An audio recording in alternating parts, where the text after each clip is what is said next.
Key to Ignatius Loyola's order were something called the spiritual exercises. These were based on the experiences and secret teachings he had received whilst in the cave at Manresa.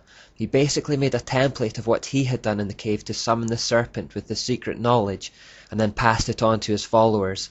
These spiritual exercises formed the foundation of his entire movement.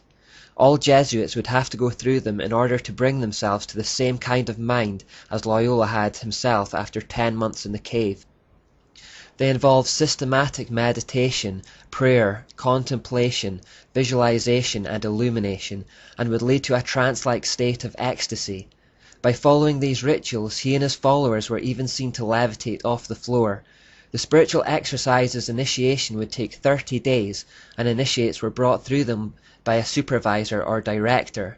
For the entirety of that period they were told what to think, how to feel, when to groan, what to sigh, what to imagine, and they were to cut off all normal human emotion throughout those experiences. By the end of the 30 days the initiate was to have his mind broken like that of a horse, so that he was now ready to be utterly obedient in all things.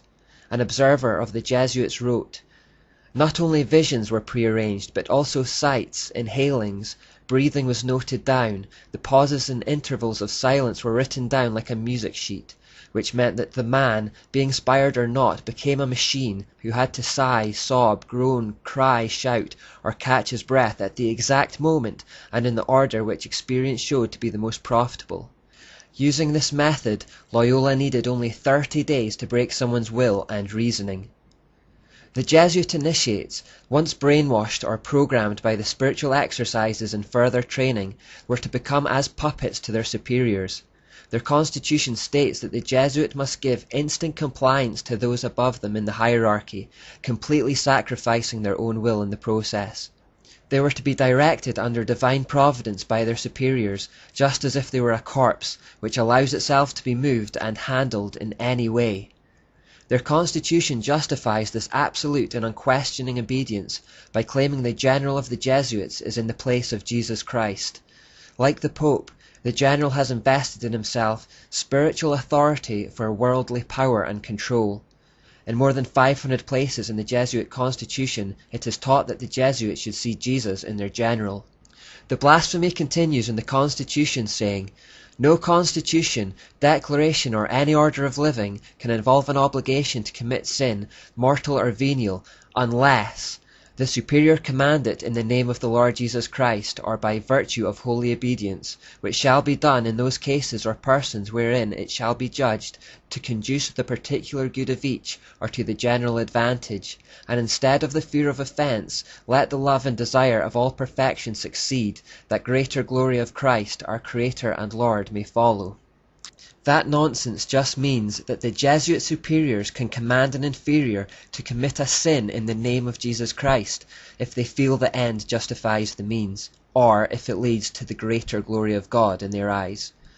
Loyola even said, "I will believe that the white that I see is black if the hierarchical church so defines it." The order operated on the basis of complete, blind, mechanical obedience to those who are higher up in the hierarchical structure. The entire organization in turn would be at the disposal of the Pope as an army of the most zealous and dedicated spiritual warriors for the Vatican. They specialized in warfare by stealth and deception to undermine the enemy being true Christians of the Reformation. We gain the fullest understanding of their deceitfully wicked intentions if we read their oath, and so we'll go through that in the next part. But before we leave the spiritual exercises, another warning against deception. Paul wrote to Timothy that towards the end of time, people would begin to abandon the faith and instead follow deceiving spirits and things taught by demons. Here are the words of popular American pastor Tony Campolo in his letter called "Becoming Actualized Christians." I learned about this way of having a born-again experience from reading Catholic mystics, especially the spiritual exercises of Ignatius Loyola. Ignatius, a founder of the Jesuit order, was once a soldier, and it was only when he spent a long time in a hospital bed recovering from a battle wound that his heart and mind focused on God. Like most Catholic mystics, he developed an intense desire to experience a oneness with God. Gradually, he came to feel an intense yearning for the kind of spiritual purity that he believed would enable him to experience the fullness of God's presence within. Tony Campolo goes on to say, "After the Reformation, we Protestants left behind much that was troubling about Roman Catholicism of the 15th century. I am convinced we left too much behind. The methods of praying employed by the likes of Ignatius have become precious to me. With the help of some Catholic saints, my prayer life has deepened." We know that behind the Catholic saints are demons, and we know that the spiritual exercises are satanic. Beware the emergent church movement in particular, which we'll look at later in some depth. Satan is trying to sneak his poison into Christianity, and this is why it's so important we study this stuff, so that we're not led astray through lack of knowledge, and so that we learn to recognize deception and evil even when it comes disguised as an angel of light through the lips of people who claim to be on God's side.